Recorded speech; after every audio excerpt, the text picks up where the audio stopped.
আবির 2 কদম এগিয়ে ফিরে আবার তাকালো, কিন্তু কিছু বলল না। এখানে তামিম, মিনহাজ আছে যাদের সহ্য হয় না। আবার মেঘকে নিয়ে ভেতরে যাবে, সেখানেও প্রায় 20-30টা ছেলে আছে। কে কোন নজরে মেঘকে দেখবে এই চিন্তায় মেঘকে কিছু বলল না। আবির চলে যেতেই বন্যা দীর্ঘ নিঃশ্বাস ছেড়ে মিনহাজ আর তামিমের দিকে তাকালো। মিনহাজ আর তামিম দুজনেই স্তব্ধ হয়ে আছে। চোখের সামনে এতক্ষণ যা ঘটল তার কিছুই বিশ্বাসযোগ্য না। নিজের চোখ, নিজের কান, কোনো কিছুকেই বিশ্বাস করাতে পারছে না। কোথায় ভেবেছিল ভার্সিটির নেতাদের ক্ষমতা দেখিয়ে মেঘদের সামান্য একটু ভাব দেখিয়ে চলবে, উল্টো বড়সড় একটা বাঁশ খেলো তো খেলো, একদম মেয়েদের সামনে খেলো। মেয়েরা মুখে প্রকাশ করুক বা না করুক, বেশিরভাগ মেয়েরা দাপুটি ছেলেদের পছন্দ করে। কেউ কিছু বললে ছেলেটা যেন মুখ লুকিয়ে সেখান থেকে প্রস্থান না নেয়। মেয়েটার সম্মান বাঁচাতে ছেলেটা যেন প্রতিবাদ করতে পারে। প্রতিনিয়ত আবিরের এত প্রশংসা শুনে মিনহাজও ভেবেছিল রাজনীতি করবে, নেতাদের পরিচিতি লাভ করে মেঘের মন জয় করে নিবে। কিন্তু আবির ক্ষণে ক্ষণে তার সব প্ল্যান ভেস্তে দিচ্ছে। বন্যা ওদের অসহায় মুখের পানে চেয়ে থেকে হঠাৎই হাসি শুরু করেছে। হাসতে হাসতে মেঘের উপর হেলে পড়ছে। বন্যার স্বতঃস্ফূর্ত হাসি দেখে মেঘও হাসলো। বন্যা কেন হাসছে এটা কারোই অজানা নয়। 2 মিনিট, 5 মিনিট, 10 মিনিট হয়ে গেছে, বন্যা হেসেই যাচ্ছে। হাসতে হাসতে পেট ব্যথা হয়ে গেছে, তবুও বন্যার হাসি থামছে না। মিনহাজ সহ্য করতে না পেরে রাগান্বিত কণ্ঠে বলল, হইছে বোন, থাম, এর বেশি হাসলে মইরা যাইবি। বন্যা হাসতে হাসতে বলল, তোর শ্রদ্ধেয় রাজনৈতিক বড় ভাইদের আমার সালাম দিস। সালামের পরে বলিস তুই যে আবির ভাইকে মারার হুমকি দিয়েছিস। আবির ভাইয়ের প্রতি তাদের যে ভালোবাসা দেখলাম, আশা করি তারাই তোকে যোগ্য সম্মানই দিয়ে দিবে। মিনহাজ রাগে ফুঁসতে ফুঁসতে বলল, আমি হুমকি দিলাম কখন? তোর ভাই ব্রাদার্সের পাওয়ার দেখাবি বলেছিলি, মনে নেই? এত মন ভোলা তুই? আচ্ছা বাদ দে, এখন বাদ দিচ্ছি, কিন্তু ভবিষ্যতে এসব আকাশচুম্বী কথাবার্তা বললে তোর শ্রদ্ধেয় ভাইদের বলে দিব। আচ্ছা ঠিক আছে। মেঘ এতক্ষণ যাবতই নিশ্চুপ দাঁড়িয়েছে। ইদানিং নিজের সাহস দেখে মাঝে মাঝেই নিজে অবাক হয়ে যায়। আবির ভাইয়ের মুখের উপর জেদ দেখালো। যদি আবির ভাই ভার্সিটির সামনে থাপ্পড় মারত তবে কি হতো ভাবতেই ভয়ে কেঁপে উঠেছে। সবার সামনে থাপ্পড় খেলে মুখ দেখানোর অবস্থা থাকতো না। আবির কিছুক্ষণের মধ্যেই বেরিয়ে এসেছে। মেঘ বাসায় চলে গেলে হয়তো বেশিক্ষণ আড্ডা দিত, কিন্তু মেঘকে বাহিরে রেখে গেছে তাই মাথায় চিন্তা কাজ করছে। এজন্য তাড়াতাড়ি চলে এসেছে। মেঘকে ডাকতেই মেঘ এগিয়ে এগিয়ে বলল, আঙ্কেল কি চলে গেছে? হ্যাঁ, তুই না বললি বাইকে যাবি, তাই তো আঙ্কেলকে চলে যেতে বলেছি। কেন? আপনার তো অফিস আছে, আমায় নিয়ে গেলে সময় নষ্ট হবে, তাই বলেছিলাম আমি গাড়িতে চলে যেতাম। এটা আগে মনে ছিল না? তোর ভাইয়ের মতো রাগ উঠলে তোরও মাথা ঠিক থাকে না, তখন কিছু বুঝার অবস্থাতেও থাকিস না। ব্যাপার না, চল আমি রিক্সা দিয়ে বাসায় চলে যাই। মেজাজ খারাপ করিস না, চল বলছি। মেঘ ভয়ে ভয়ে এগিয়ে যাচ্ছে। ফুপ্পির বাসায় নিয়ে যাবে না আগেই বলেছে, এখন আবার ফুপ্পির কথা বললে নিশ্চিত মাইর খাবে। আবির একটা রিক্সা ঠিক করে বন্যাকে যাওয়ার জন্য ইশারা করলো। তারপর মেঘকে নিয়ে চলে গেছে। বাইক চলছে, কিন্তু মেঘ স্ট্যাচুর মতো বসে আছে, কোনো কথা বলছে না।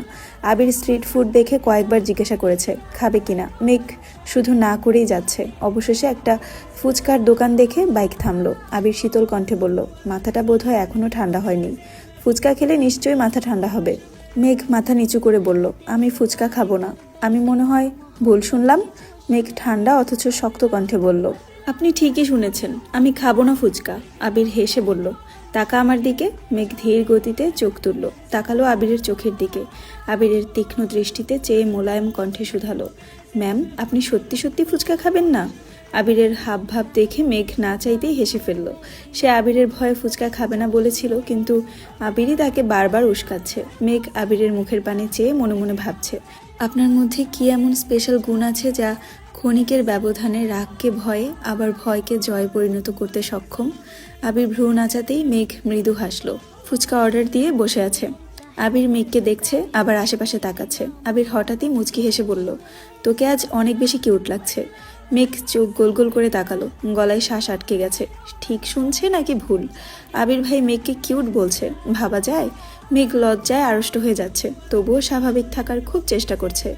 আবির পুনরায় বলল, নীল রংটা তোকে খুব মানাচ্ছে, আগে বোধহয় কখনো নীল রঙের জামাতে দেখিনি। মেঘ এবার আরও বেশি লজ্জা পেয়েছে, চোখ দ্বিগুণ নামিয়ে নিয়েছে। আবির স্থির দৃষ্টিতে মেঘকে দেখছে, পলকও ফেলছে না। তা বুঝতে পেরে মেঘ আরও তাকাতে পারছে না। গাল আর নাকের ডগা আবারও লাল হয়ে গেছে, মনে হচ্ছে লাল রঙের ব্লাশ লাগিয়েছে। মেঘ যেন ঘন ঘন নিঃশ্বাস ফেলছে। সামান্য কিউট বলাতে যে এত লজ্জা পেতে পারে এটা মেঘকে না দেখলে বোঝাই যেত না। মেঘ বারবার নিজেকে স্বাভাবিক করার চেষ্টা করছে, কিন্তু চোখ তুলতেই পারছে না। ওষ্ঠদয় কাঁপছে তিরতির করে। মেঘের অবস্থা বুঝতে পেরে আবির দৃষ্টি স্বাভাবিক করে পুনরায় বলল, ফুপ্পিকে দেখতে যাবি? মেঘ এবার আশ্চর্য নয়নে তাকালো। তার মনের কথা আবির ভাই কিভাবে বুঝলো? মেঘের লজ্জায় রাঙা মুখ দেখে আবির ঢোক গিলল। চোখ বন্ধ করে দীর্ঘশ্বাস ছাড়লো। মনে মনে বলল, উফ, আমার শান্ত মনটাকে উল্টে পাল্টে দিতে তোর লজ্জায় লালিত মুখটাই যথেষ্ট।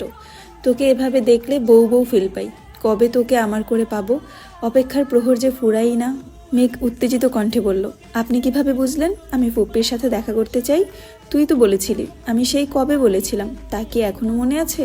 তুই কবে বলিস, কি বলিস, সবই আমার মাথায় থাকে। শুধু সুযোগের অপেক্ষায় থাকি। সবার কথাই আপনার মাথায় থাকে? সবার কথা মানে? যে যা বলে সব কিছুই মনে থাকে? না, প্রয়োজনের বাহিরে সব কিছুই ভুলে যাই। মেঘ হুট করে বলে উঠল, আপনার গার্লফ্রেন্ড কয়টা? মেঘের এমন প্রশ্নে আবির হকচকে উঠল। থতমত খেয়ে বলল, মানে? গার্লফ্রেন্ড চিনেন না? মেয়ে বন্ধু বা প্রেমিকা? তা বুঝলাম, কিন্তু হঠাৎ এমন প্রশ্ন কেন? শুনলাম কলেজের সব মেয়ের ক্রাশ ছিলেন, তাই আর কি। আবির নিঃশব্দে হাসলো। মেঘের মনে হিংসা কাজ করছে এটা আবির বেশ বুঝতে পারছে। আবির জিভ দিয়ে ঠোঁট ভিজিয়ে বলল, আছে 1000 খানেক। মেঘ চেঁচিয়ে উঠল, হোয়াট? আবির দুহাতে ইশারা দিয়ে বলল, কুল। ফাজলামো করেন আমার সাথে? সত্যি করে বলুন, কয়জন? না, বলা যাবে না, তুই সবাইকে বলে দিবি। সত্যি বলবো না, বলুন। গার্লফ্রেন্ড নেই, তবে একটা গোলাপি কালার বউ আছে। মেঘ ফোঁস করে শ্বাস ছাড়ল। ভ্রু কুচকে রাগান্বিত কণ্ঠে বলল, থাকেন আপনার গোলাপি কালার বউ নিয়ে, দরকার হলে লাল নীল হলুদ বউ নিয়ে থাকুন। মেঘ উঠতে নিলে আবির মেঘের হাত চেপে ধরে বসালো। তপ্ত স্বরে বলল, আমার লাল নীল রঙের প্রয়োজন নেই, গোলাপিটাই যথেষ্ট। ফাইজলামি বন্ধ করুন, মেজাজ খারাপ হচ্ছে। কি আমার মেজাজ গো?